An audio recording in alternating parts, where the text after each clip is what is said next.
After a second DNF of the season in Atlanta, due to getting caught up in a crash through no fault of his own, Jeremy Clements headed to Austin, Texas, looking to rebound at Circuit of the Americas. And the 3.41-mile road course provided the perfect place to do it. Clements has fared well on tracks with right turns, including his lone win back in 2017 at Road America. After struggling during qualifying, Clements started deep in the field in the first stage, but methodically made his way forward.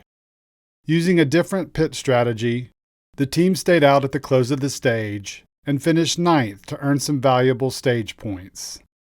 In Stage 2, the 37-year-old driver wanted to stay out of trouble, which has unfortunately found him too many times early in the season, and he also wanted to take care of his equipment to be ready for a push in that final stage. And make a push he did.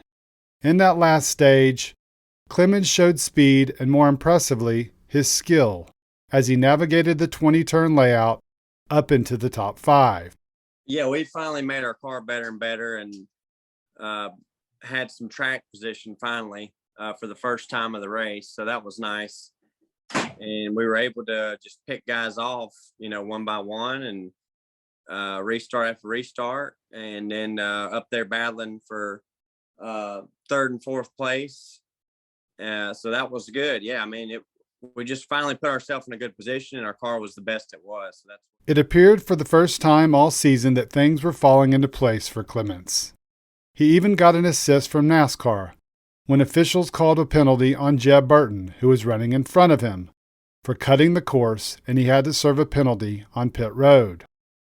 Unfortunately, what Clements didn't realize was the NASCAR police had also nabbed him for doing the same thing as he was on Burton's rear bumper, mirroring his every move, which according to officials included crossing over the line. And so he's in third, I'm in fourth, and I'm just following him. And I guess that lap or the next lap is when he did it. I think that lap actually might have been when he did it.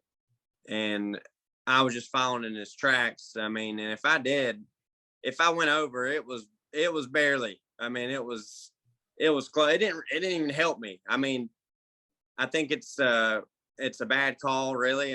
If it would have advanced my position or gained me a bunch of time, I could understand that. But we're talking about inches here.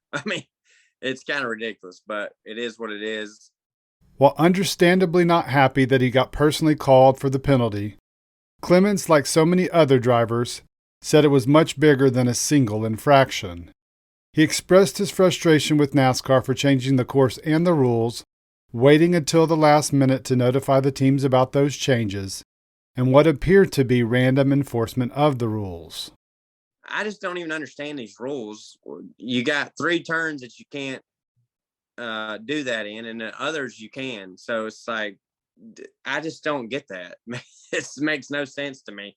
Last year, which I didn't even know this, I got there and they had the turtles or the curbs there in the middle of those, and they took them up because it did wreck a lot of cars. So now everybody's using them, and it's way different. You can drive the track way different through there. So I didn't even know this until I went on that racetrack for practice. While Clements was understandably disappointed by the call, he said it was nice to be running up front and showing speed in his car, not to mention getting some TV time. Interestingly, he said he believes getting a lot of airtime didn't do him any favors. Good. Obviously, the TV cameras were on us, and I think that helped. That makes it worse. I don't think if we're running 12th to 15th, they would have called that on me for sure. I really don't think they would even saw it. After serving the penalty, Clements returned to the track and finished 24th. He returns to racing this weekend for some short track action at Richmond. He knows it's a style of track with a lot of beating and banging, and is a race of attrition, something that's been tough for him to avoid this season. At least he won't have to worry about any confusing rules and the random enforcement of them by the NASCAR police.